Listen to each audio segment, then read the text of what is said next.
મિત્રો તો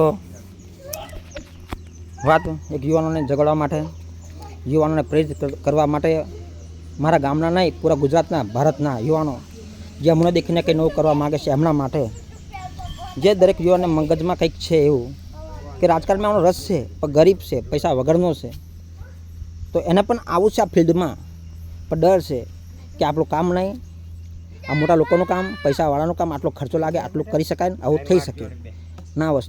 આ વસ્તુ ખોટી છે. બરાબર, હાર જીતનો એક ભાગ છે ચૂંટણીનો. લડશું તો જીતશું પણ ખરા, હાર પણ થઈ શકે છે અને એની સ્વીકારવાની પણ તાકાત રાખજો. હું લડીને એ સાબિત કરવા માગું છું કે દરેક યુવાનોને કે ડર રાખીને લડો. તમે શું કરવા માગો છો એ તમારા વિચારસરણી લોકોને જણાવો. તમે શું કરવાના કાર્યો છે, જે ભૂતપૂર્વ કર્યું સરપંચ આગળ કામ, એની વિશે બિલકુલ ચર્ચા ના કરો.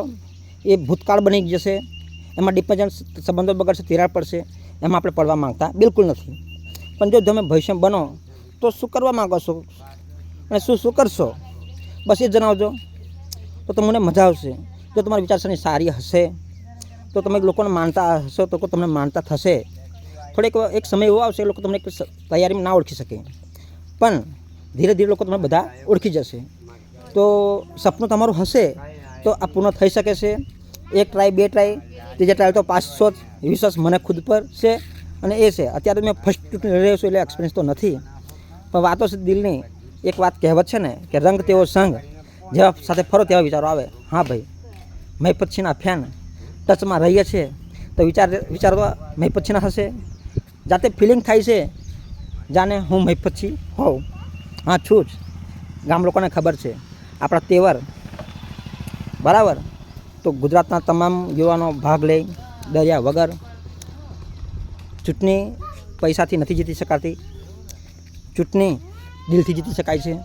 તમારા વિચારો મૂકો, લોકો જે નહીં માનતા એને જણાવો તમે શું કરવા માગો છો, કઈ રીતે કરવા માગો છો. જો સરપંચને પણ વોટ આપવા મજબૂર ના કરી દઉં ને, નામ બદલી કાઢજો. અત્યારે નહીં, પછી આપશે ધીરે રહીને. બરાબર, પણ થોડા મિત્રો, દરેક ગામમાં સપનું છે સર્વત સમાજ સેનાનું. ગામે ગામ એકદમ યુવક સરપંચ બનવા જોઈએ તો કંઈક ભવિષ્યમાં નવું કરી શકશો. આગળ ઘણા બધા એવા સ્ટેપ્સ છે કે તમે અત્યારે આ ફર્સ્ટ પગથિયું છે, અમે સારું કરશો તમારી માંગ ઉપર પણ જઈ શકે, પણ એકવાર સાબિત કરવું પડશે, બોલે કરી પણ બતાવવું પડશે.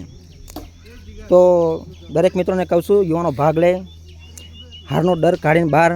હું અત્યારે મારા ગામના દરેકને કહું છું, ભાઈ હું હારવા લડી રહ્યો છું. બરાબર, પબ્લિકનું દિલ હશે તો જીતી પણ જઈશું, બેફિકર, મેં શંકાને સ્થાન નથી. પણ હારનો ડર તો બિલકુલ ઝીરો છે.